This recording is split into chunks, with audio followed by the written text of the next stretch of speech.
Within the depths of the strip mall of the Damned lies a decrepit video store long since shuttered. Past the dusty shelves, empty save for spiders spinning their patient webs. Beyond the ancient bat-winged doors guarding the sepulchre where once were hidden the perverse and heretical, a secret society assembles. To scrutinize those films which are rumored to drive viewers to madness and dissolution. Draw closer, dear listener. Let your trembling ears sup upon the eldritch knowledge of the Cinemania Society. We, the brethren of the Lens Call, you convene to judge this offering of cinema be worthy of our scene, or to cast down as worthless hokum. Let us God in judgment.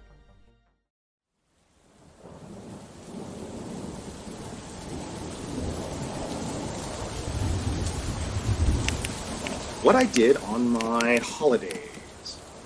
No, that's shit. The events of the tragic and mysterious conclave of the Cinemania Society, comma, the time we looked into the mouth of madness, period. Too much? I like it. It's got a certain pizzazz. I was going for razzle-dazzle, but I'll take what I can get. Yeah, perhaps it's time to discuss the need for bug powder when considering any serious artistic endeavor. I need to think. Interzone wants this report by midnight. It was a night like any other. Yeah. And we're about to discuss a movie. Fellow Cinemeisters, I'd like to present for your consideration tonight an obscure 1970s British psychodrama. No, God, Jesus. No, never again. To discuss a movie of my own choosing, I felt that this one was a definite candidate for condemnation. I introduced it to them.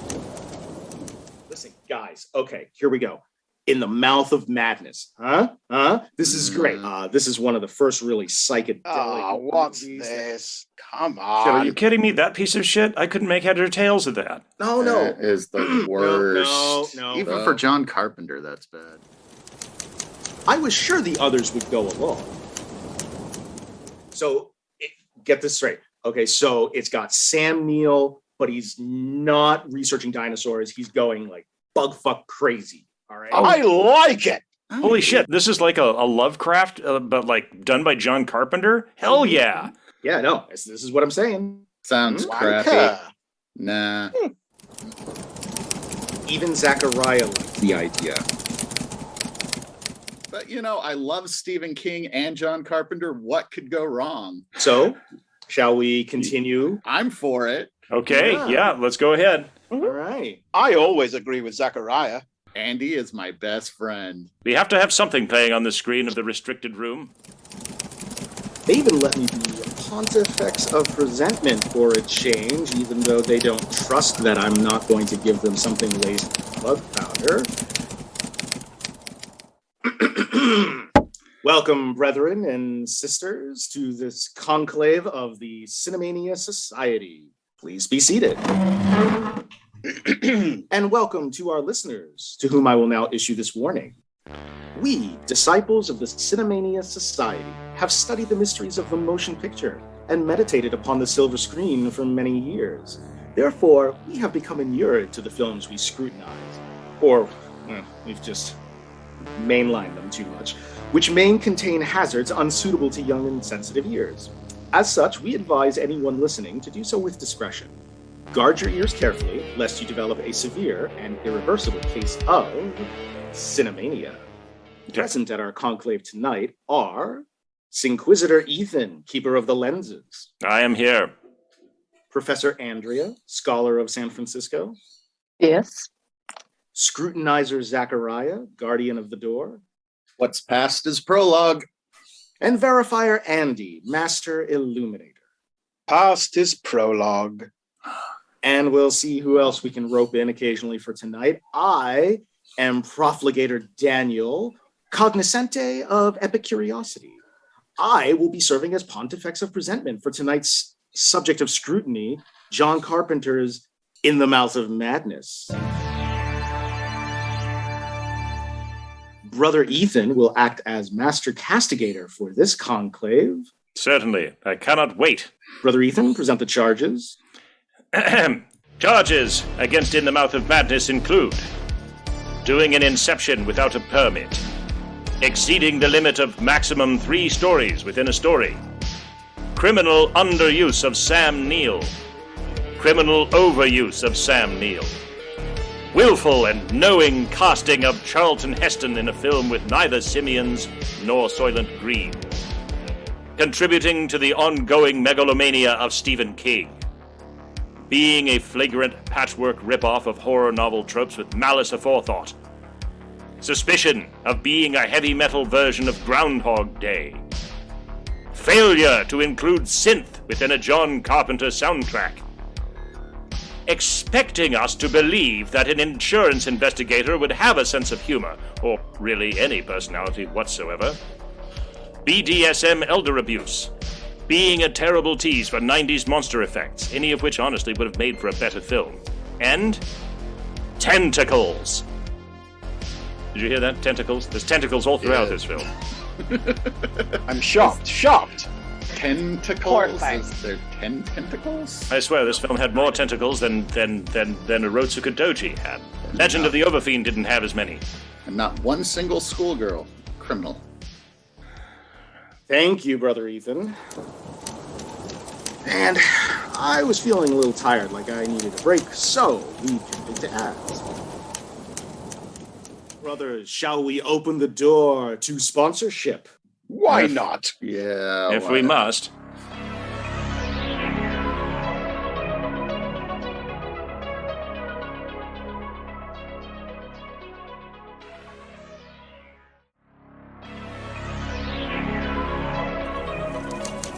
So, we were about to get into it, and then Brother Zacharia had some bullshit to bring up as usual.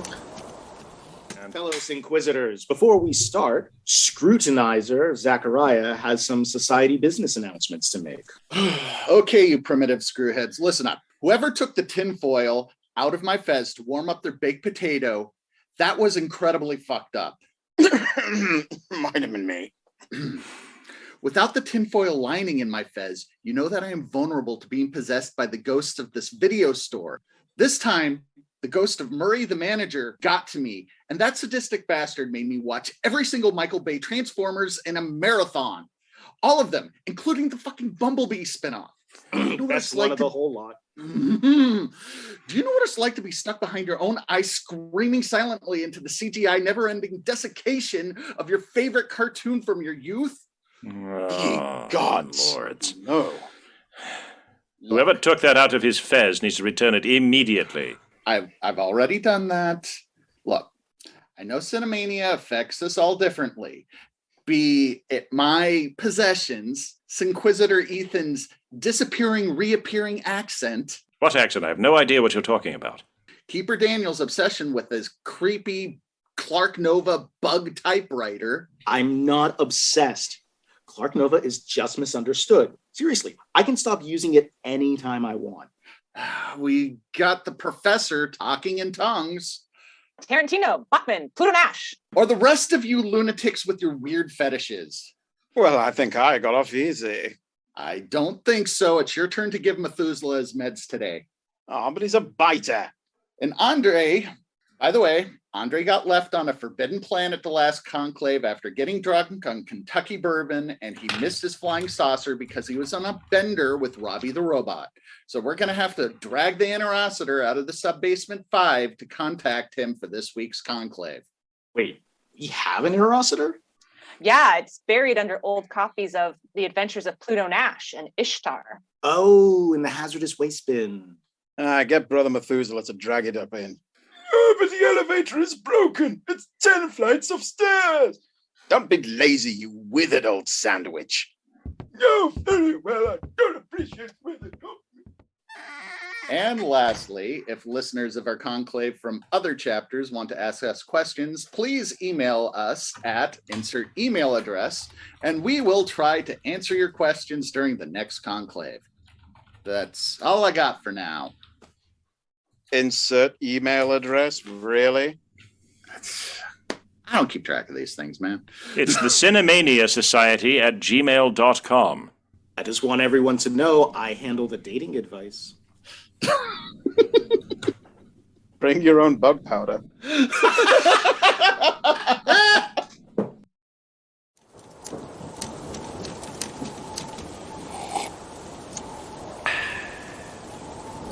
Yeah, and thanks to a little Macallan 12, I actually gave enough of a fuck to finish this story. So, I don't know. Brother Andy introduced the film or some bullshit. I think I should introduce the film, or some bullshit. Well, we open to the strains of John Carpenter in full-on hair metal mode. There will be no subtle plinky-plonk keyboards here. It's all electric guitars wailing away. The opening shots show us a book being printed on massive presses. And what book is it? None other than In the Mouth of Madness. Oh, I love it when they use the title of the movie in the movie. They said the title in the thing.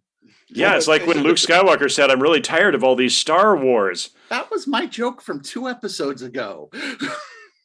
Yeah, as I was Cronenberg said, this lunch is all naked.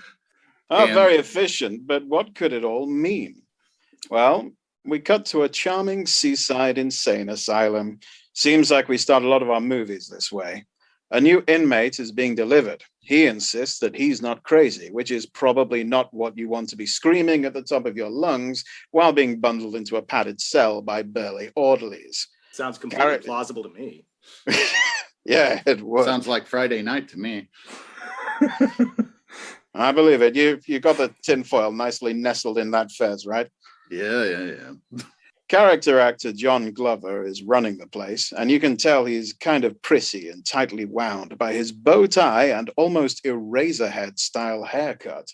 The new inmate is John Trent, played by none other than Sam Neill. Yay! Wasn't this the guy who played? This is the guy who played Damien. This is the guy who played Damien in The Omen. He was the Antichrist. Oh, that's right. It was? Yes. Sam Neill played Damien in The Omen, too. He was the Antichrist. Yeah. It's a recurring theme for him in his roles. That was... I was going to say, Sam Neill is like, everybody knows him for one thing, being the slightly gruff but charming,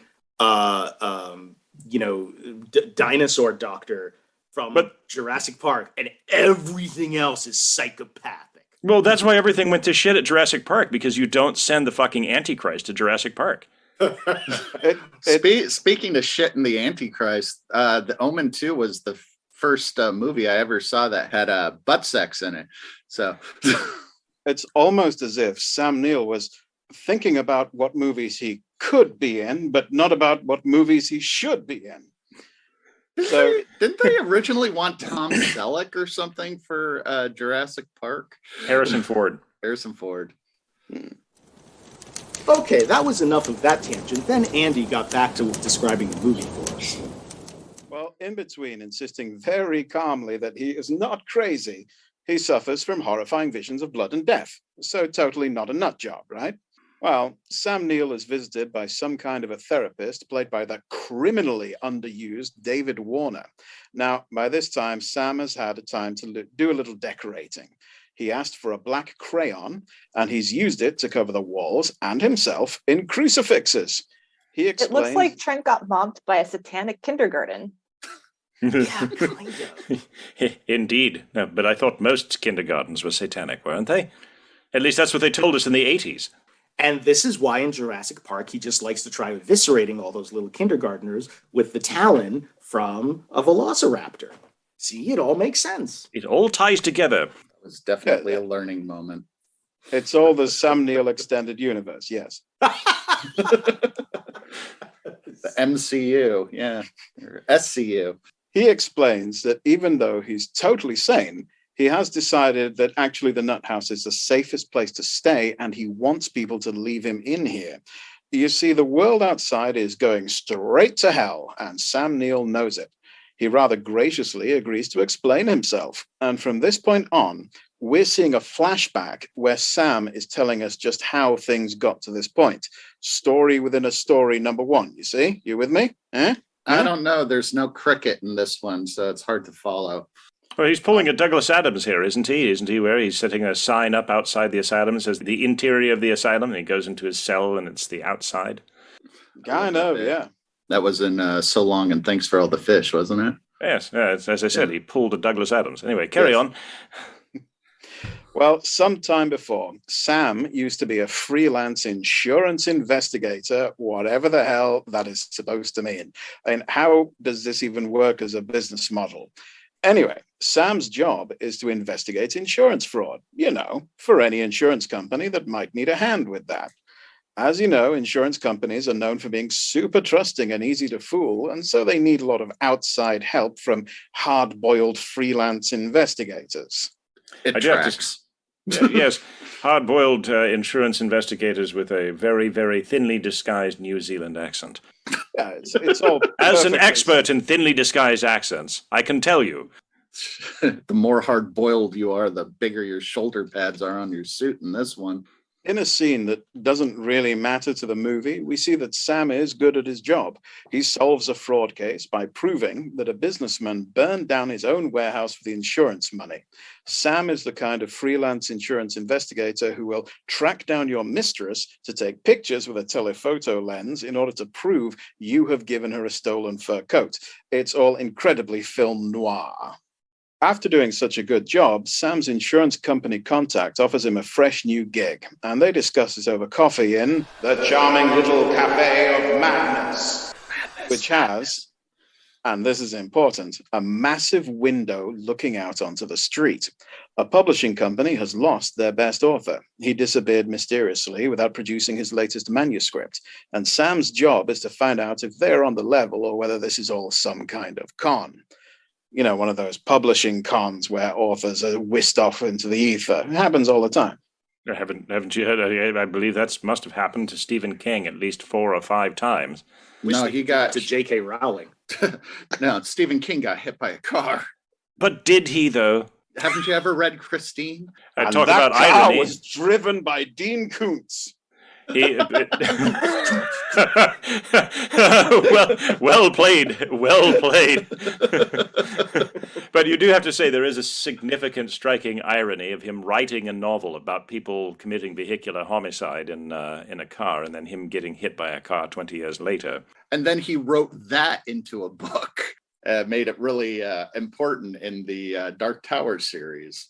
It's like that famous quote from George Lucas. Sometimes you just got to run a good thing into the ground.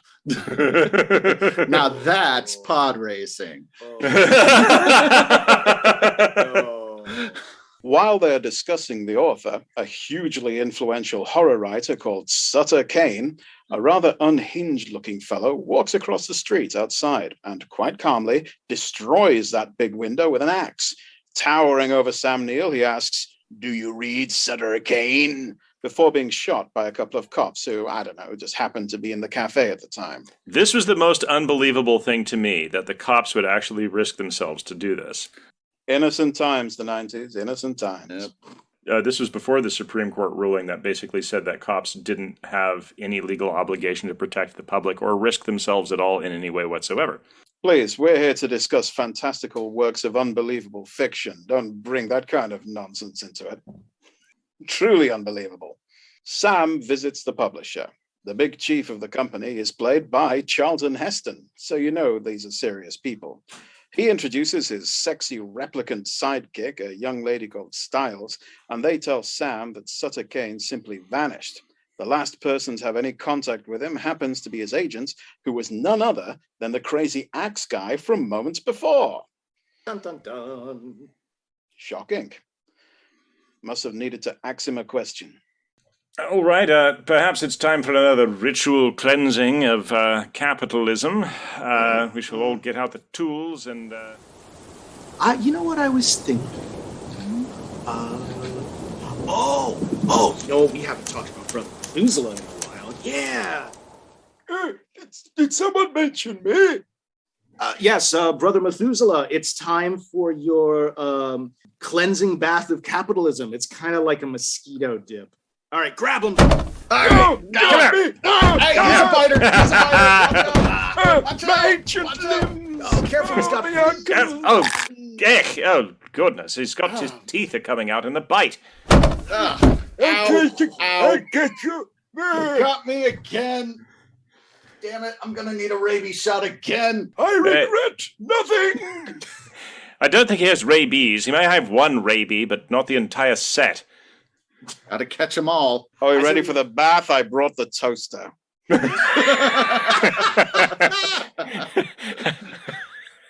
How shocking.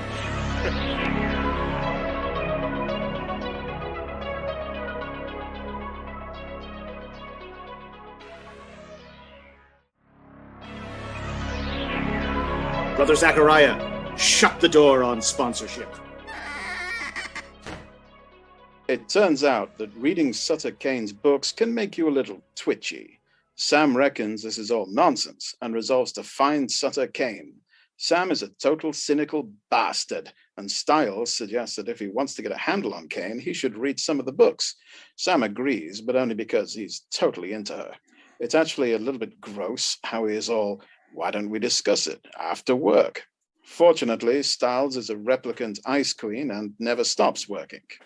This moment was actually, from our perspective now, looking at it in 2022, it felt a little contrived, but I mean, this kind of sexual harassment, was something that happened. Didn't Michael Crichton write a book about it that got made into a movie? Yeah, it was obviously creepy and weird. There's no two ways about it. Yeah, it was gross. Well, here's where we see Sam at his best as an investigator. He gets hold of all the Sutter Kane novels he can in the Independent Bookstore of Madness and just starts reading. But things begin to get odd. Sam starts bumping into odd-looking people, and I mean just off the boat from hell odd-looking. He has a repeating vision of a cop beating someone up in an alley, and each time the vision repeats, things get more slimy. However, it's worth it because he makes a breakthrough. You see, on each of Kane's books, there is a squiggly red line as part of the cover art.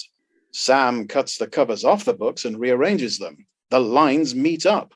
In a rather unfathomable leap of deduction, Sam realizes that they form a map, and in a truly mind-boggling bit of puzzle solving, he finds a spot in New Hampshire where that map points to. This is that moment in the D&D game where like the players are just not getting it. So the GM is like, "Okay, guys, just go here." And then you trip over. You have tripped over a scroll. It is a map. But it's interesting that they Right. interesting that they picked New Hampshire because H.P. Lovecraft was Rhode Island and Stephen King was Maine. So of course this has to be set in New England somewhere. Well, they split the difference between if you put push pins into all of those locations on a map and put red string around them in just the right way, it doesn't make anything at all, but it's a cool hobby.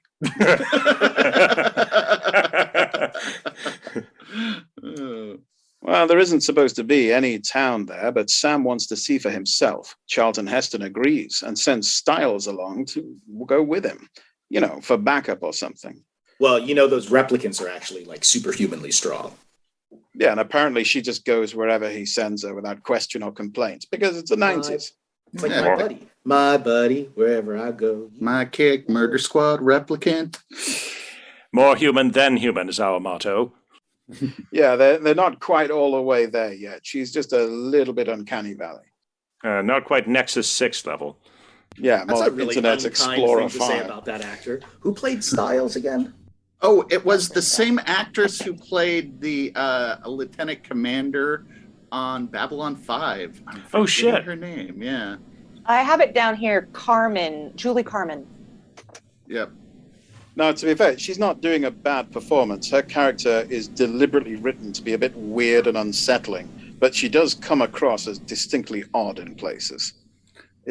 Part of it is like they always have her in that like bright white suit and stuff, which is just like, really makes her just like shine out. But I think that's a deliberate device to make her just like seem like a guiding light, if you will. Right. I didn't write it. Did she? That was completely unintentional. I mean, that was completely intentional. Anyway, Sam believes that the town Sutter Kane keeps writing about, Hobbs End, is in fact a real place, and they're going to find it. The journey starts out normally enough, and in an amusing diversion, Styles falls asleep in the car, and get this, Sam produces, and I shit you not, an old-timey comedy clown horn from his glove box and honks it at her. What the hell, Sam? What else do you have in there? What do you do with the rest of the clown? Silent Green? It just comes out of nowhere. He just has a random glove box full of weird vaudeville bits. You don't? That's where I keep the aristocrats. Mine is just filled with hitchhiker ears. But like, it never comes back. There's no other sign of his sense of humor. It's just Yeah, he's not pranking people. He doesn't sort of have bits that he pulls here and there. It's just this one time. He did make a joke. Or earlier on, he said that the agent, that Sutter Kane could find better representation than the Agent X murderer. Yeah, but he didn't follow it up with a custard pie to the face and Perhaps this is rotating bow tie or something. Running from the mob later in big oversized clown shoes. maybe it wasn't actually a joke or a prank for him at all, but like basically his version of a pet corrector. Perhaps this was John Carpenter telling us that Sam Neill is a jive-ass honky. John Carpenter didn't write this script, though. He was brought on as a director. That does explain some of the weirder choices that get made. So, anyways, he was going to Hobbs End after he passed Castle Rock and drove through Shermer, Illinois, right? One can only imagine. Oh, and Derry, Maine. That's Stopped near to pick Gotham, up Tim right? Curry on the way. The trip gets weirder than that, though. Night falls, Styles is driving by now, and she passes a boy on a bike, but only to pass the same boy again moments later, but this time he's become a wrinkled old man. The third time he shows up, she isn't paying any attention and straight up mows the creepy bastard down. They get out to check on their vehicular assault victim, and the old man moans something about he can't leave. It's like he's been stuck on that same bike ride for years. When they turn away for a moment, he's gone. Oh, well, no need to trouble the police or anything. Onward we go. They do go on, and the car passes into the traditional covered bridge of madness. Where weird lights flash and things get bumpy. When they emerge, it is suddenly bright daylight, and they have arrived in Hobbs End, a town which appears on no map and is supposed to be fictional. I was surprised after they went through that tunnel, they didn't wind up in Willy Wonka's chocolate factory. It did I was have surprised a little... they didn't end up in the afterlife with the people from Beetlejuice. I mean, the effects they chose to use for that sequence of going through the bridge, it was a little bit Gene Wilder on the boat, wasn't it? There's no way of knowing which way that we are going. Yeah, very much so. That's what the clown horn is for, is to scare away the Oompa Loompas. Yes, you have to do it before they start singing, because then they never shut up and then someone dies. Everyone knows really that the common, risk that you run as an insurance investigator, a freelance insurance investigator, is Oompa Loompas ruining your investigation. So Oompa Loompa attacks, yeah. Everyone knows that the clown horn is the sound of the natural predator of the Oompa Loompa. Clowns. So, clowns. Carnival clowns from outer space. The killer clowns from outer space, which was filmed in my hometown, by the way. So. And yet still, nobody takes Lumpicide seriously.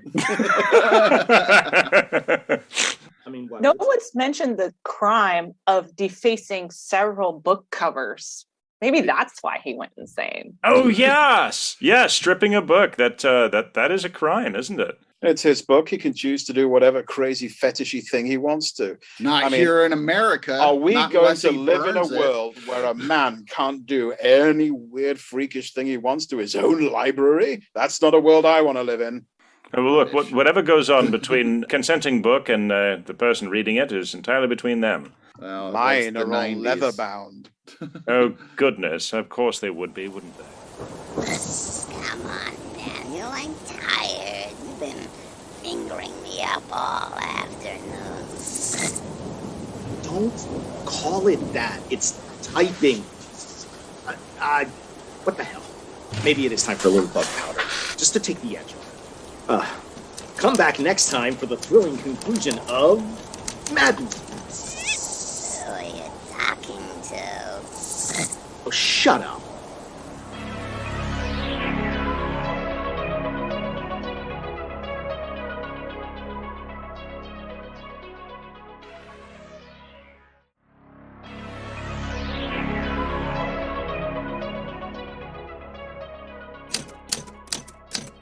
They call me mad. Mad!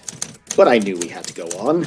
We were only halfway through the movie, after all, and things were finally starting to get all freaky. That's right, Danny boy. Type dirty on me. Okay, you promised you wouldn't make it weird. Anyway, after finding the fictional town of Hobbs End to be real, Sam Neill was determined to get right to the bottom of everything. The bottom of madness! Welcome back, fellow Inquisitors. Shall we pick up with where we left off? With In the Mouth of Madness? Everyone's favorite movie, right? Yay, I love this film. I love this film better than I love peanut butter, and every one of you knows that peanut butter is my favorite food. Well, I, for one, support all of Daniel's choices. I think we should get started. Professor Andrea, would you care to elaborate and illuminate us on Act 2? I would be delighted. It looks like a rather charming slice of small-town America, except that it's totally deserted and occasionally creepy children of the corn appear and disappear, and sometimes there's freaky dogs watching you. Frankly, it's a Stephen King fan's dream. Sam decides to check into the delightful colonial-style guest house of madness for their stay. The only staff member is a creepy old lady, which is pretty standard in this kind of place. And Styles starts to notice something odd. It's almost like it's an Airbnb. Everything seems exactly the way the town is described in the Sutter Kane books. Not only that, but a creepy painting she notices seems to be moving. When she mentions this to Sam Neill, he basically thinks she's a bit of a nut. He is in no way willing to accept that anything untoward is going on at all. Yeah, way to mansplain art to her. Oh, yes, no, he certainly mansplains. It does not appear that there's a well actually in the painting, but as the painting changes, I think one does appear.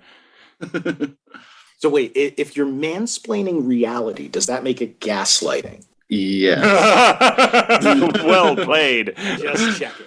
Here's where we get to the major theme of the film. Sam Neill insists that this is reality, not something out of a book. He believes in what is real. Styles is already willing to consider that maybe what Sutter Kane wrote about wasn't all fiction. Somewhat proving the point, she shows Sam a giant freaky old church in the middle of town, just like Sutter Kane wrote about. So Sam is confused whether this life or whether it's just fantasy. Was he caught in a landslide with no escape from this reality? He just needs to open his eyes, look up to the skies and see. I'm warning you. And then Brother Zacharia stopped quoting lyric.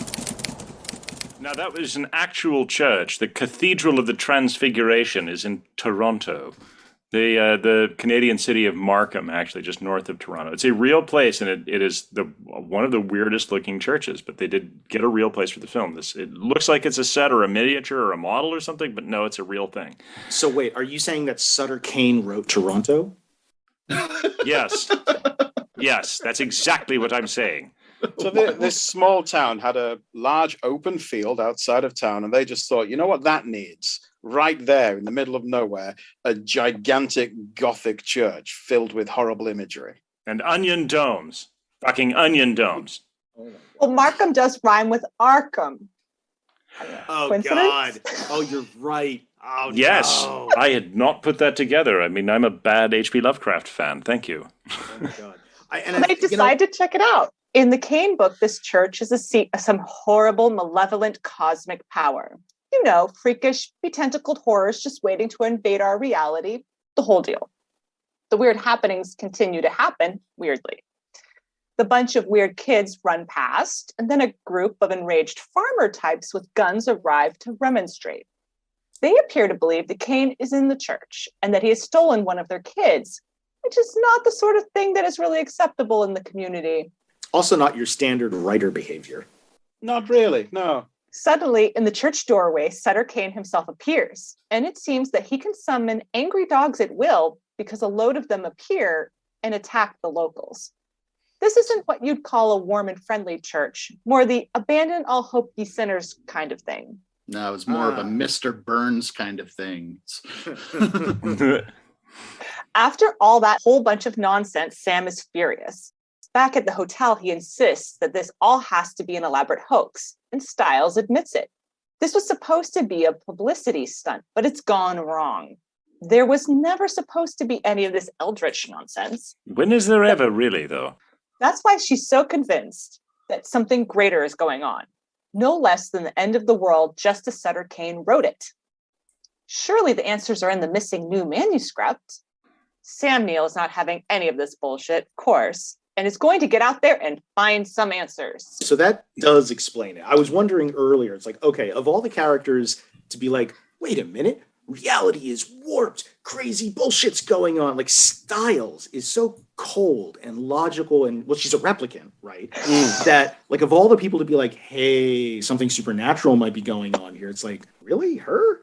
But she knows what the fraud is supposed to be, and it's not going according to that plan. Then she's like, wait a minute, I haven't controlled this. So she's actually a control freak, is where I'm going with this. So yeah, that reminds me of a joke. Knock, knock. Who's there? Control freak. Now you say control freak who? Control freak who? I don't get it. Now let me see if I can explain it to you. And then Brother Zacharia got it. Ah, yeah, okay. Master of the door over here. Can't handle a knock-knock joke.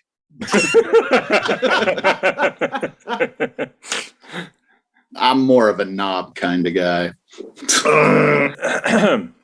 Well then. So he goes downstairs and he too, finally, now notices that the freaky painting from before has changed. The man and woman in the picture now have scary, distorted faces, and there's no way around this. It sort of looks like she's giving him a snaky hand job, just from the angle it's painted at. It's totally accidental, but once you see it, you just can't look away. It's right there. It's sort of like the Mona Lisa's eyes. It follows you around the room. You seriously almost made me do a spit take with that. I had exactly the same experience with sneaky hand jobs. No, it's kind of. This, Star Trek: Wrath of Khan. Okay, I'm gonna ruin this movie for all of you. So the scene at the very end, you know, where Spock goes into the reactor chamber. Spoiler alerts. And Kirk is like, "No, my friend," and like all the ensigns have to hold him back. Watch it again. One of the ensigns has grabbed him right around the waist with his head down.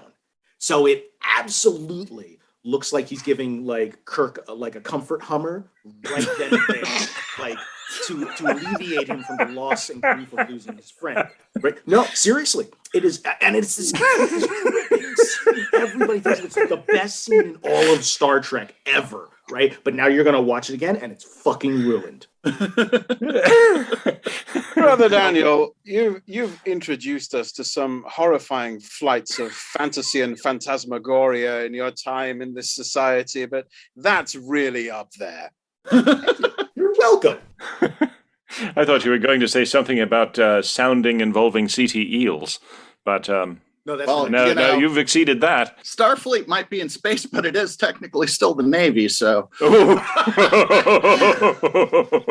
my god. Hold on, someone at the door. It's an ad break. Tell them we don't want any. We don't want any of your revenue. We're an anarcho-syndicalist commune. No, we never voted on that.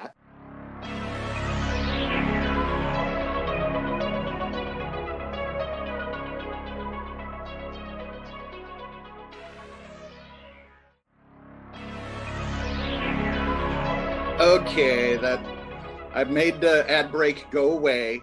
It did leave a big bag of money on the door for all of you profiteering capitalist pig dogs.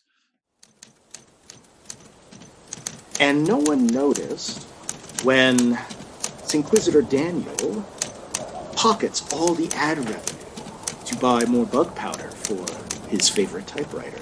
What do you think, Clark Nova? I think you've got a problem, and I like the way you think. Sam tells the freaky old lady he's going out, and she's behaving even more freaky than normal, and almost looks like there's something going on under the counter where she's standing.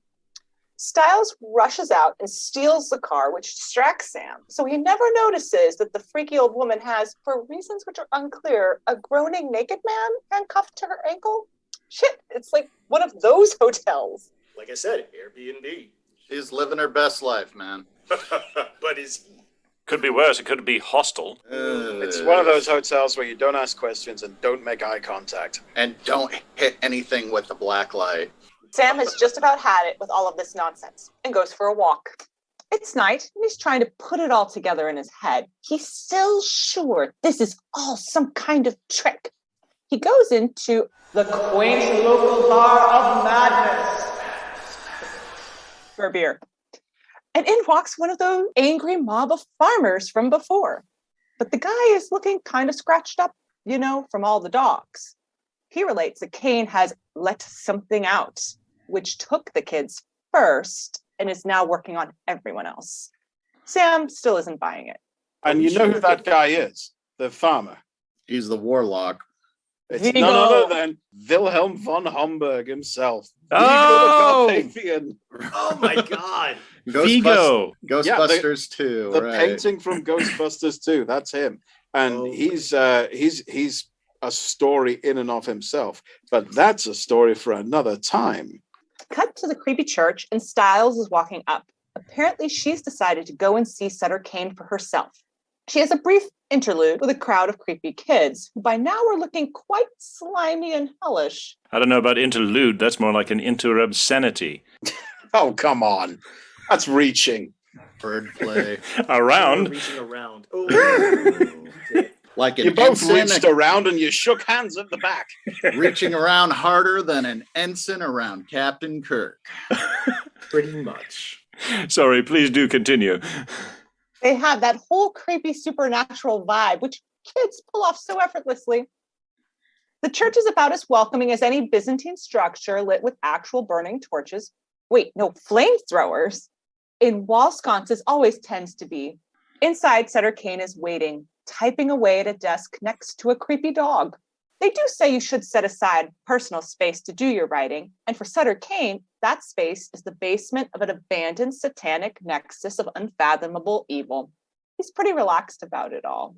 From what I hear, this is the same writing environment that Anne Rice likes.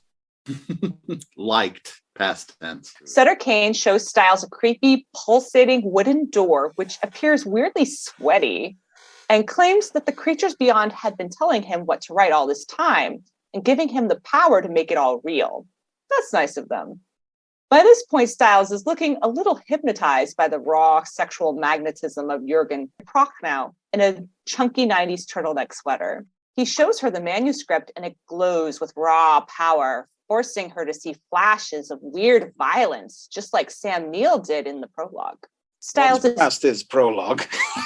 You son of a bitch. Stiles is totally on board with whatever his deal is now and caresses him. From behind, we see the back of Jürgen's neck is turned into a mass of slimy eldritch tumors and whatnot.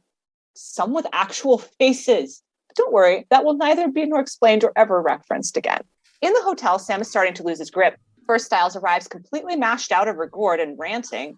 Then the weird painting is changed again to just show a mass of tentacles where a delightfully hellish handjob was once taking place. Taking a look around, he goes into the creepy cellar of madness after hearing weird noises, and the freakish lady from before has gone all naked lunch with tentacles and slime and so forth. Sam departs expediently, wanting none of that whole deal. I mean, who would, really? I wonder if they remembered what their, safe word was. Was it tentacles? Was it madness? Back in his room, when he discovers that Stiles is having a tentacle fiesta in the bathroom, which is certainly odd. Tentacle fiesta. Yes. Like with a mariachi band. That's what. Sorry, go ahead. And when she emerges, she punches him through a door, which, to be honest, he's probably had coming for a while. As he flees the hotel, we see in the background that something horrible and tentacly has developed in the greenhouse. Apparently, this too was referenced in one of the novels, but The Greenhouse Unpleasantness by Sutter Kane won't be otherwise featuring in this movie. What a waste. It was a beautiful monster. You see it for a flash, and then it's gone, and that's it. What a terrible title to a book. The Greenhouse of Unpleasantness. Right next to the Gazebo of Uncertainty. He is starting to consider getting out of this town. The people here have started to go strange. Which is kind of a thing because, he starts out the film looking for strange, and now he decides to go. In the street, there are gatherings of various mutants going about their business. A woman runs past him. She looks like someone has literally slapped the grin off her face, and she's got an axe. She pauses to say, "fuck you," and runs off to whatever she's getting up to. It's like Detroit with better town planning. And charming covered breeches. Better water supply. Ooh. Sam flees into the bar from before, and the farmer is still there, but he's torn up and bleeding. He claims that he can't remember what came first, the town folk or the book. Everything here has become a Sutter Kane story. He's literally slumped over with blood running down his face, and Sam Neill still tries to insist that they're all playing an elaborate hoax. He's really sticking to his guns. Unfortunately, so is the farmer, who puts a shotgun under his chin and apologizes that this is just the way he's written before blowing his head off. There's a lot of gore in this picture, but weirdly, they don't actually show that part. Budget ran out. This is surprisingly decent acting from someone who really only acts about as well as the painting. There's only one thing left to do, and that's to get out of Dodge. Sam spots Stiles outside, acting all freaky-deaky, and resolves that situation without a second thought by punching her into agreeableness and bundling her into their car. Classy Sam Neill. Real classy. But what would you expect from Damien? After a nifty bit of hot wiring, they're away. Hot wiring, you say? Do you expect us to believe that an insurance investigator would know how to hotwire a car? Not only that, but to just pick up a screwdriver and somehow jam that into the keyhole and get the car working. Well, it is the 90s. Roaring off into the night on the road out of town, Stiles suddenly tries to kiss him. She claims it's what Kane has written for her. It's simply what the readers want. She has literally become a plot device. Pulling to a halt, Sam gets out. This is the spot where they hit the guy on the bike before. Stiles does a freaky reverse crab walk thing out of the car, and a rather nifty bit of practical effects work spins her own head upside down. It's kind of gross, but she sure is flexible. It's a shame Sam Neill is such a creep in this picture. Yeah, this was, for me, like probably one of the freakiest bits in the film is when she just turned her head around like that. Yeah, was not expecting that. They actually hired a contortionist to do this part of the film and had her wear a mask of the actress's face Oh, on her damn. head. I mean, you've just got to think of the possibilities. You got to remember your safe word. Well, no, the interesting thing is, this is clearly a ripoff of The Exorcist, the whole spinning the head around trope, which The Exorcist set. And what's funny about that is you wonder, okay, how did they get that gag? Well, they had, I know this is I'm going to make something about The Exorcist and not about this, but in relation to this, I think you guys might find this kind of funny.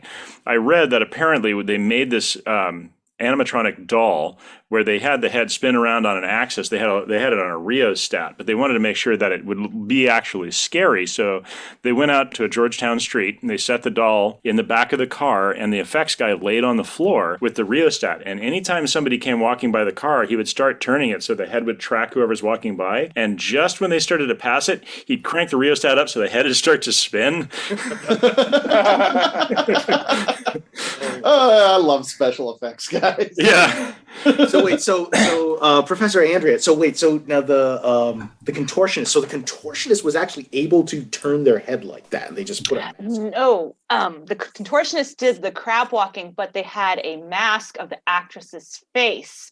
She wore on the other side of her head, but she couldn't see, so she had to be guided by sound. Oh. Like sonar? Way, dear crab. This way, dear crab. Spider crab. Oh no. There's only so many ways for a contortionist to get into the movie industry, and this happens to be one of them. So, all right. Take us away, Professor Andrea. Sam has reached the limits of chivalry and gets the fuck out of there without her. He's on the road straight out of town now, but no matter where he goes, the road changes and brings him straight back into town and the waiting crowd of flesh mutants gathered there. He even passes bicycle guy again, and this time Styles is riding on the back, trying to look creepy while an old man essentially chauffeurs her around on a kid's bike. Good effort, Styles. Somehow I don't think this film will pass the Bechdel test. No. Clearly, this isn't going to work. So Sam Neill decides that if this town is going to go all Detroit on him, he'll play RoboCop and drive straight through all the flesh mutants. You can actually see the moment when Sam thinks to himself, I'm going to run down some motherfuckers tonight, and it's masterful. Beautiful piece of acting. You remember that scene in RoboCop when RoboCop shot that guy in the dick? I think we all know that. Yeah. Good times. Unfortunately, he spots Styles in the crowd, and in the one moment in the movie that Sam Neill reconsiders assaulting a woman, at every opportunity, he swerves and crashes.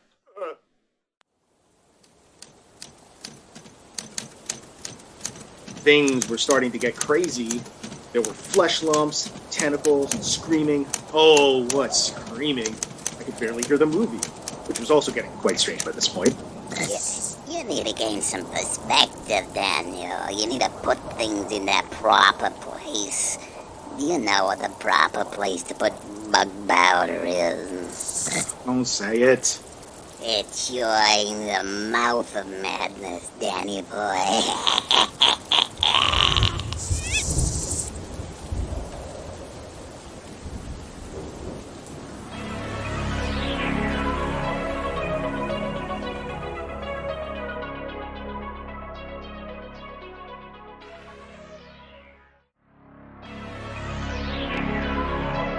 Welcome back, fellows inquisitors of the Cinemania Society, brethren and sistren, and all of the Thank above. Brother Zacharia, guardian of the Yep. door, do you want to take it away? Explain to us the final act of this wonderful movie?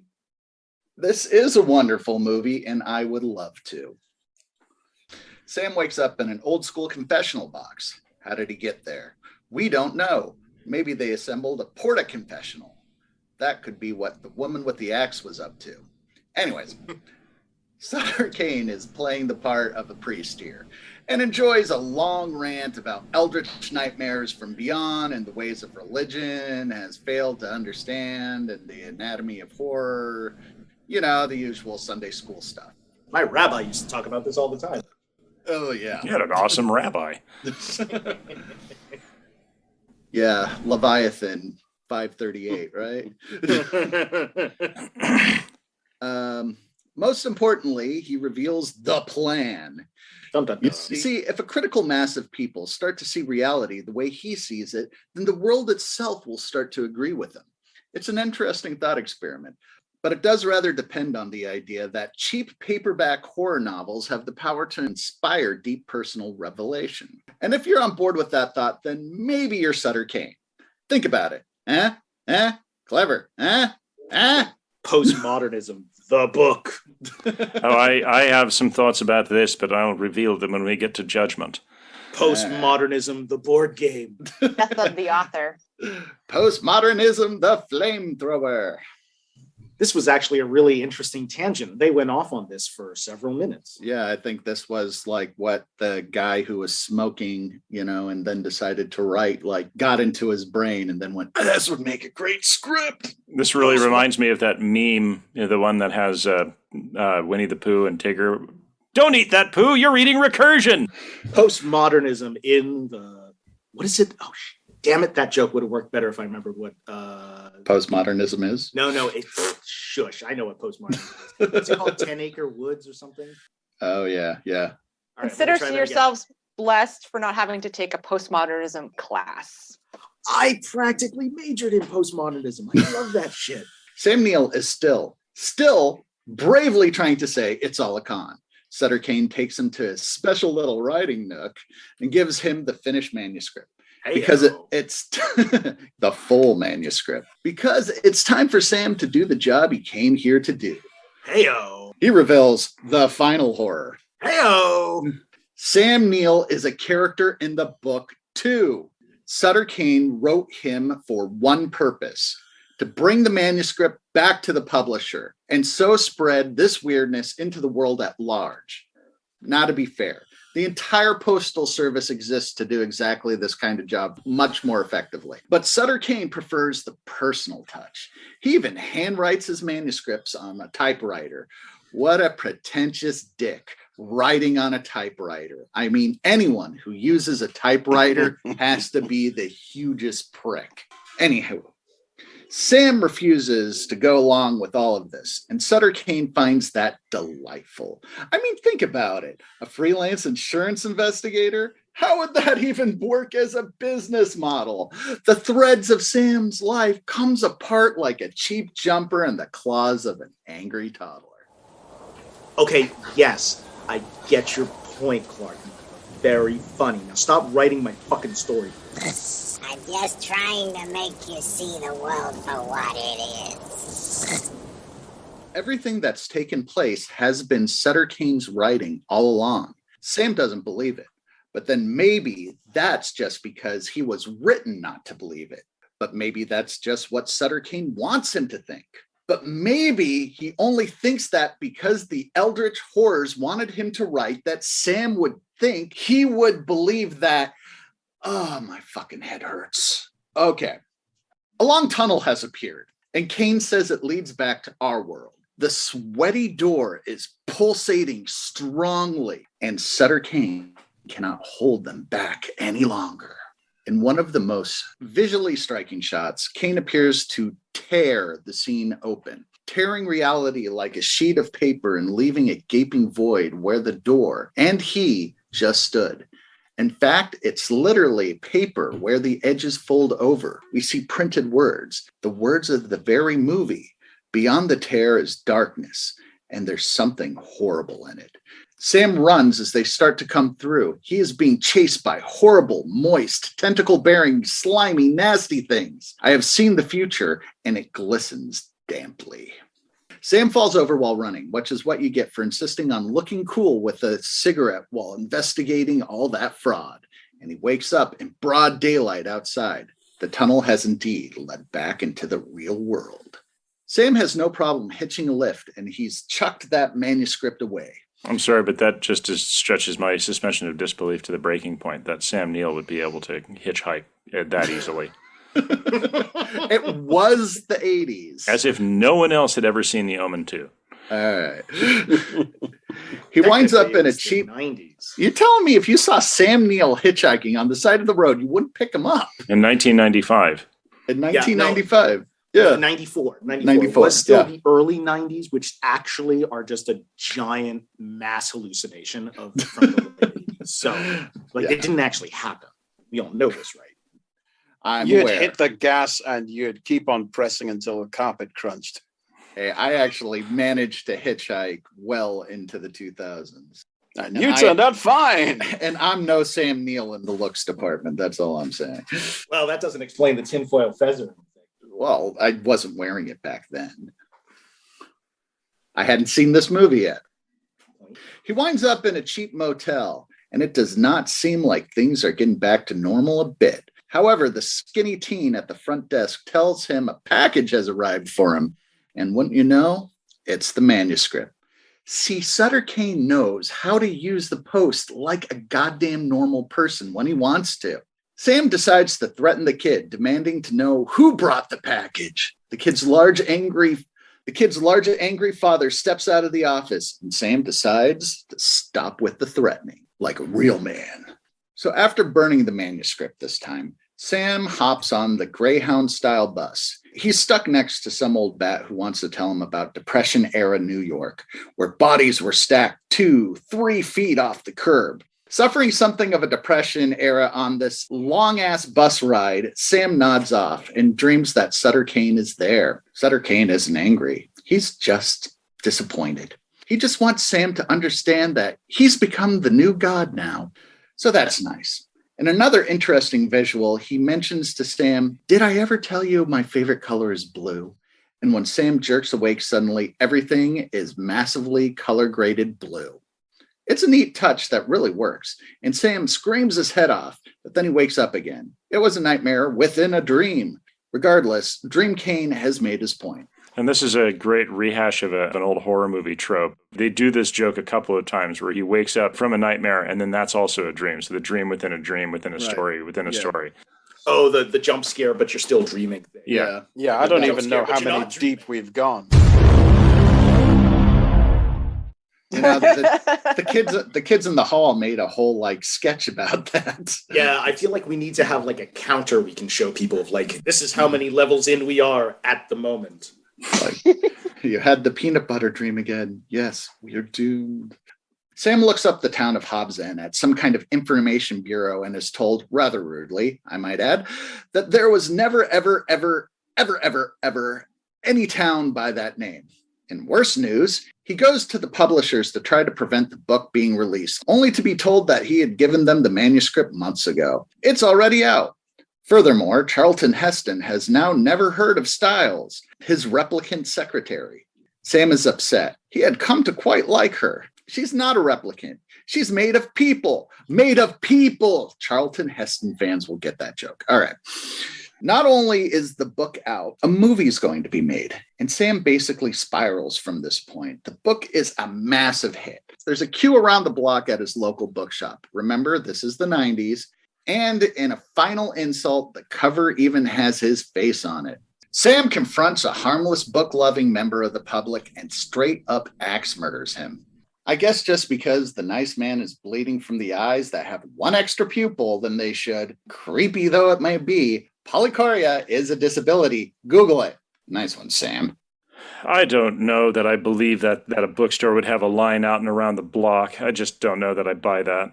Okay, so you got to remember, A, this was in the 90s, but B, I worked in a bookstore for like 4 years. I can absolutely confirm this for anything Nora Roberts or J.K. Rowling related, including the axe murders. Total buy it. I actually remember waiting in line at bookstores during that time, mainly to get autographs. I did get Anne Rice's autograph on a copy of one of her books when it released. Oh, God, those were the worst. I believe it. Well, no, second worst. The first worst was when folks would come up and say, hey, I'm looking for a book. I don't remember the title or the author. I remember it had a blue cover. Yeah, right over here. This is our blue books. In a world where you can just have anything you want delivered with a click of a mouse, it's that little thing that really dates this film, isn't it? Right? The bookstore. As far as Sam's concerned, it's all coming to pass. The world is going to be insane, and he's one of the last normal people left. We're back at the padded sail now, and Sam has just finished telling his story. It's all too late now. Outside things are only going to get worse and worse. The therapist politely takes his leave. That night, it all kicks off. We don't see exactly what happens, but there are screams and blood, and Sam is able to walk right out of his cell. Some creature has conveniently hacked the lock off. There's no one around. He heads straight out of the asylum. Lacking anything better to do, he wanders into the cinema, showing the latest hit, In the Mouth of Madness, starring him. And also note that on the movie poster you see outside the film, it even says a film by John Carpenter. Nice touch. So they don't just say the title of the movie in the movie, they say the name of the movie's director in the movie. That had to be rough because they had to come up with the movie poster while they were making the movie. You usually don't the movie do that posters until afterwards. The movie posters in the film is totally different from the movie poster on the cover of the video. Is it? Yeah, Okay. completely different. Also, when he's picking at that movie poster in the earlier part of the film, there's a tear, and when he pulls it all the way off at the end, it's his face also in the poster. That's right. That's right. Alone, Sam Neill sits back and enjoys the movie. A lot more than I did. We see flashes of what has come before, and they were right. They made a movie of the book straight away, and it all happened like Sutter Kane wrote it. Sam just starts to laugh, and we roll credits. But I still don't get it. Oh, look, it's simple. Boy meets publishing company. Company makes boy hang out with girl. Writer becomes God. Girl becomes fiction. Boy becomes messianic tool of the apocalypse. Writer wears a fetching turtleneck. Boy witnesses the end of the world and laughs and laughs. It's simple. Oh, right. Right in front of me. It's a story that's been told 1,000 times. Tale as old as time. Sorry, the turtleneck bit. God, my fingers are killing me. This is getting way too far. All right, so then the Conclave went to judgment. Judgment with the... Does judgment have an E in it? To judgment. And 2 Ds. Why not?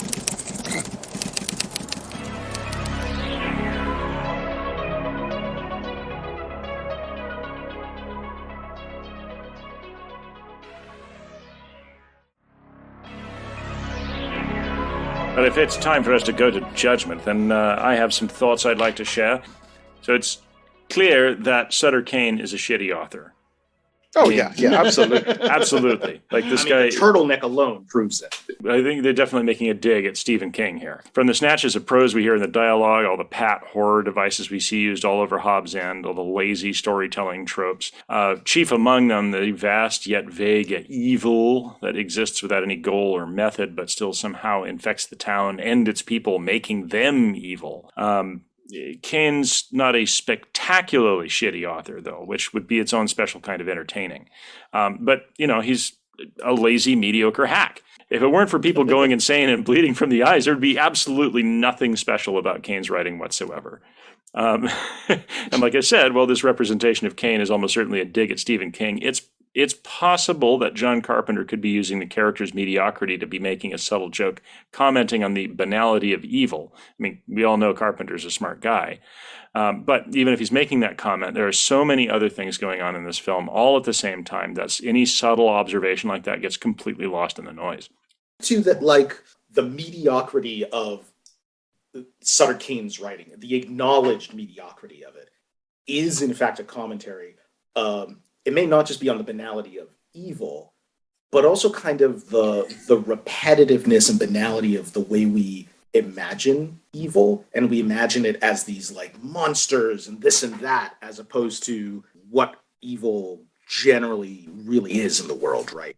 Yeah, I mean, when Sam Neill says, "Oh, he's just a hack horror writer" to the publishers, they don't argue that. They say, "Yeah, but he sells tons of books. That's all they care about." Yeah, Nobody minds that he's bad.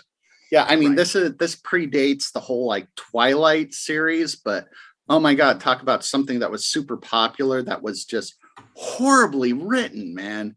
I mean, the only reason that first book was like over 100 pages was because they increased the type size. I mean, I did like, at one point I'm like, well, this is super popular. Maybe there's something to it. I tried to pick up a book. I couldn't get past the first freaking chapter because I'm just like, this isn't writing. This is a travesty. That's what you're basically saying. It's like the Wheel of Time series. No, the Wheel of Time series, at least, there was some prose and there was a lot of building. There was a lot of prose. Yeah, there was a lot of prose. I mean, it wasn't good prose. That was just too much wording. This was like Twilight is on the level, like it's not even written at a 5th grade level. It's horrible. Well, what I'm getting at with this is that this movie is so unwieldy and so scattershot because the idea is so big, and it's so big that it's basically impossible to execute, even for somebody who's such an accomplished storyteller as John Carpenter. In essence, these points, he wants to make these points, but he because of the film's runtime, he has to make them in such sketchy, impressionistic ways that they really only barely hint at the depth that's behind them. And they come so thick and fast, one right after the other, appearing alongside other genre references that they're also trying to wedge in their references to Stephen King books and movies and scenes, that basically the overall plot becomes really hard to distinguish. And so for me, it was hard to tell whether the creator was being serious or was actually making fun of the genre or making fun of the people who take it seriously, or both. So at the end of the film, I'm left wondering whether this movie is a frustrating attempt at meta horror that's so far up its own ass that it's become a singularity, or whether it's genius level satire. I would say both. In the mouth of man, Welcome to postmodernism. I think that maybe the writer meant it to be like, this big deep thing, but John Carpenter took it and just went, nah, we're gonna have to make this satire because I can't fucking pull that off on this budget. Well, see, the movie is a hacky horror ripoff of Stephen King's hacky horror ripoff of H.P. Lovecraft's hacky horror ripoff of Edgar Allan Poe's hacky horror ripoff of moody Gothic French poet Baudelaire. Each successive generation is of poorer quality than the last because it feeds primarily upon the previous generation and go far enough down this recursive rabbit hole and eventually you end up with the human centipede. Speaking of the human centipede, you might say that John Carpenter predicted that piece of hokum here, because in contemplating this film, we see each generation's mouth of madness sewn to the ass of madness of the preceding generation, with us, the audience, as the last link in the chain, swallowing Baudelaire's shit after it's been recycled through 4 previous generations. I take it back. This film is a piece of genius level satire. Okay. Well, let me ask you this. Is the film following the wrong person? Because this isn't really Sam Neill's story. This is Sutter Kane's story. We just happen to be viewing it through the eyes of some insurance investigator who's only really touching the edges of what's really going on. We should really be looking at the film about Sutter Kane. It's all about him and what he's getting up to. And that would have been a real film with real important stuff happening. No. Disagree. So I don't know. Another movie about a writer. I mean, come on. No. So here's where I disagree. So this movie is about Sam Neill in the same way that Blade Runner is about Harrison Ford. Okay. This actually, talking from the character concept of like a character in a story, knowing that it's a story. I know you're all familiar with Tom Stoppard's Rosencrantz and Guildenstern Are Dead and Samuel Beckett's Waiting for Godot, right? Of course. Yes, of course. You're all well read. This kind of meta, like being stuck as a character in someone else's story, and you cannot, for the life of you, no matter what you do, change the outcome, is a lot better told in these other 2 stories. Like, for instance, Guildenstern once said, "Wheels have been set in motion. They have their own pace to which we are condemned. Each move is dictated by the previous one, and that is the meaning of order. If we start being arbitrary, it'll all just be shambles." And it's what Sam Neill is doing. It's all shambles because he is trying to knock things out of order, but it's like one of those things he tries to drive off. The writer's like, nope. And he plows into the crowd of flesh-eating mutants, and he's like, no, I'm going to drive this way. Nope. And he, you actually are kind of seeing the rewrites to kind of redirect him. So it's that kind of meta level commentary that makes this story interesting, and stories about characters knowing that they're in a story interesting. We keep talking about Stephen King. If you have read the Dark Tower series, Stephen King at one point writes himself into his story, which comprises the world of all of his stories. And also, as he did it, also as a way to process the trauma of his own car accident when he got hit by a car when he was walking down the road. And he writes that all into it. And I think by doing that, he actually did a much better commentary of that meta-ness than this movie did. But I'm pretty sure it would have liked to have hit those levels and notes. It just didn't. I don't know. What he's saying is that we should run down John Carpenter with a car, and then he could make this. Well, no, I mean, because I don't know. But that's a good point, though. Carpenter was predictive here, I think, because this film shows the world being brought to an end via the imagination of a mediocre horror author, which is actually a pretty great description of the state of the world right now in 2022. I mean, people say we're in the worst of all possible timelines, but I disagree, because terrible would still be something spectacular. We're in the most mediocre of possible timelines, and John Carpenter could see it all the way back in 1995. We're all Sam Neill having a laugh at ourselves, only this time it's via the lens of social media rather than a cinema screen. That's deep, dude. And this is when the Conclave decided to change subject before they realized they were actually part of the story that I was writing.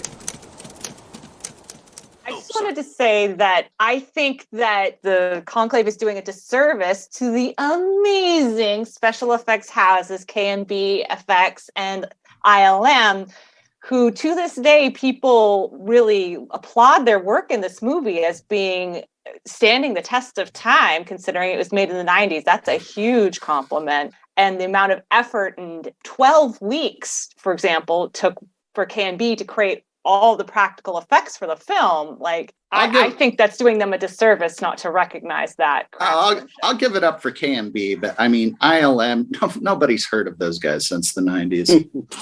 Well, there's definitely an amazing monster movie here that we never got to see while they were running around doubting the nature of reality. There was so much interesting monster work and effects work happening that we should have had so much more of, because it could have gone down all these different avenues into these crazy little side things happening that we just see a glimpse of for a moment and then move away from. But there's your meta commentary right there, because isn't the best horror film the ones that show the least of the monster?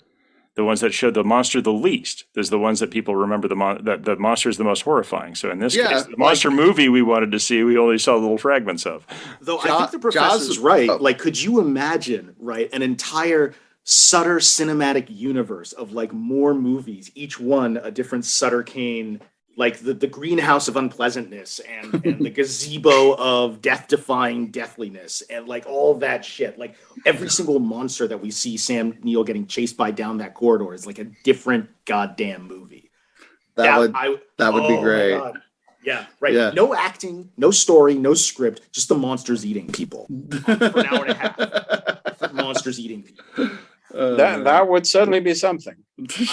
I would show up for that. I was just also saying that I do agree with Illuminator Andy in the sense that they took 12 weeks to create an 18-foot by 18-foot wall of monsters that was designed with animatronics and puppeteering, which was on a massive roller that took 25 people to operate. And yet it's in the movie for like a second. Yeah, right. It's like 10 seconds of time, and which is a horrible shame. Wall of Monsters, the movie. Just saying, I could get behind that series.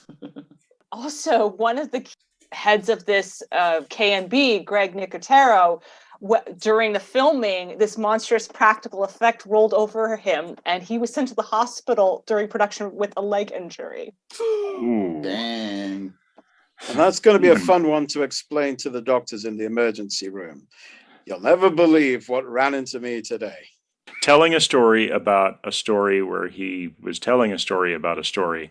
So we're telling the story about him telling a story to the doctor about the story that he was making that's about a story within a story. And I've got a headache. Yeah. Andy did say that, or someone said that ILM, who cares about them, but an interesting fact about them. Yeah, that was Andy. The interesting fact about them is that they were brought on just for that scene where Sutter Kane rips himself apart. Now, apparently, the original script had the whole of Hobbs' End being sucked through this rip, but they didn't have enough budget in the movie. So one of the effects artists at ILM suggested that Sutter Kane tear himself apart, and that's actually what ended up in the final And that's film. way better. Yeah. It's funny how often like budget restrictions lead to amazing things. So I was listening to this recently. So is anybody familiar with the intro to Lord of War? It's a interesting. Yeah. Famous intro. So basically, it's about Nicolas Cage as a weapons dealer. And the intro, it follows a single bullet from the factory where it was made to where it's shipped to where it's sold, all the way into the gun that it's loaded into some third world conflict in Africa, to the poor kid who gets shot in the head with it. Right. And they shot that at the end of the movie when they had run out of budget. And they were like, wait, we need an intro to this movie and we want to do something cool. And they had to figure out how to do all of that on like next to no budget. I think they did it for like $19,000 or something like that. Maybe it was $90,000, right? Which for like a major motion picture is next to nothing. And it came out amazing partially because of that. So I think Professor Andrea, you're onto something. Like the ripping himself open, the way like artist as world builder is also self-destruction is big themes. I like to think of it as like the Jaws effect. I mean, if the mechanical shark had been working throughout the entire shoot, it would have been there. So in like all those shots where you don't see the shark, but it's the shots that you don't see the shark that actually make the movie more suspenseful. So in the end, actually knew what he was doing. Yes, you're left in the end just realizing that less is more, smaller is bigger, and past is prologue. I'm going to murder you. Speaking of which, this conclave is getting rather long. So, judgment. I judge this film guilty on all counts. As much as I hate to come down on my man John Carpenter, he didn't actually write this, so I'm going to judge it guilty. Absolutely guilty. As Sam Neill laughs, the credits roll, the lights come up in the movie house, and at the back, Stephen King stands up like Orson Welles and just starts slow clapping the whole thing. It's absolutely guilty. And I would agree. This movie is delightfully, giddily guilty.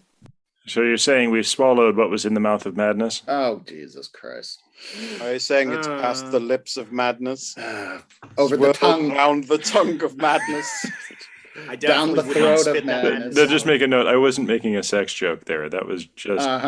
No, I really wasn't. It didn't. It just didn't occur to me that it was that until you guys all groaned. No, but I was like, it's oh, much wait a minute. better that way. Yes. I would definitely not spit out that madness. God damn it. Let's end this. Okay. With all that madness resolved in its own mouth, and we've sent Brother Methuselah to the dentist of sanity, I hope, I declare this conclave closed. Finally, it was all over, and we came to the end of the movie. I was pretty sure I'd blown everyone's mind with my choice. This is a movie that dares to ask the question, am I actually real? And the answer is no. Beautiful, beautiful. And you know the best way to celebrate after working so hard? You're going to say bug powder, aren't you? No, you don't know that. Maybe. Yes. I need a new fucking typewriter. This shitty, slimy mutant thing from Interzone just freaks everyone out, and now everything smells of bug powder. Zacharia was totally right. I should never should have brought that thing home. I really ought to listen to Zacharia more. He's super smart. He always knows what's best. Ha! Two can play that game, Daniel. Ah, he said to himself. Two can play at that game, Daniel. And then they totally got down to it. Sounded like two slices of bologna slapping together in the dark. No one can ever see this. My secret shame, my flaming passion. Honey, can I smell something burning?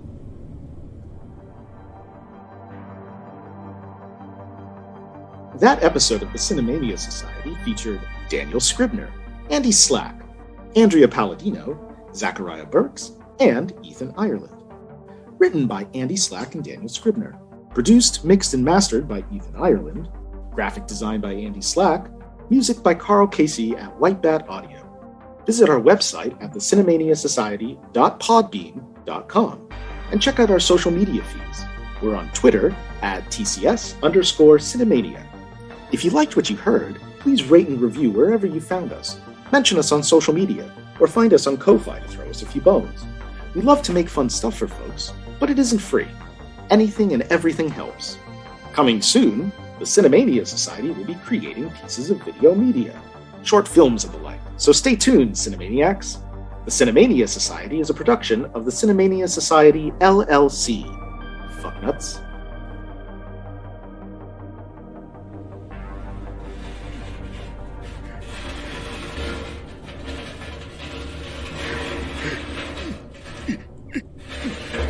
I'm here.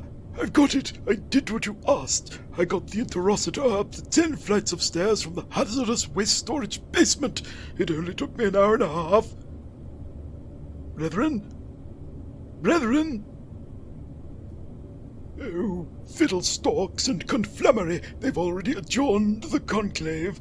How will Brother Andre get to weigh in? I suppose it's all up to me. Again! Now I can do this. Let's see.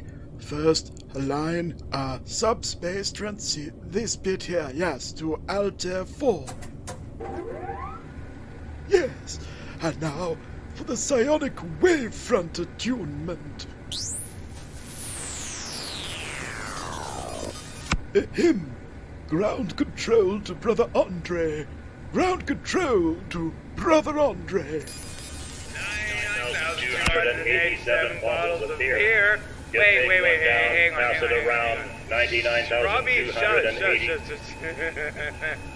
I think it's the interocitor. Hold on. Hey, yo, Brother guys. Methuselah.